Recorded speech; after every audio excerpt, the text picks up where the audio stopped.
Papalit tayo ng power supply. Sira yung power supply. Ang model na ay Real Optiflex 7070. Pupunin natin dito sa sirang PC. Tapos ito. Kunin natin yung power supply nito.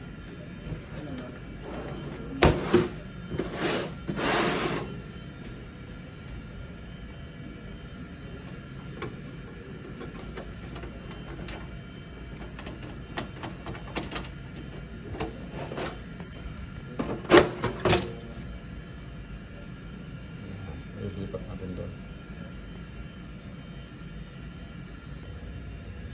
Meron siyang tatlong screw. Tanggalin natin yung tatlong screw. Push lang yung blue na yan, then slide papunta ron. So nakuha na natin yung power supply nito.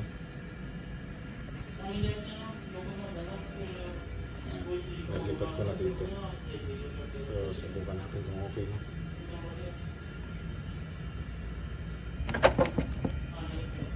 Okay na, mailaw na. Try natin buhayin. So yeah, okay na. So problem solved.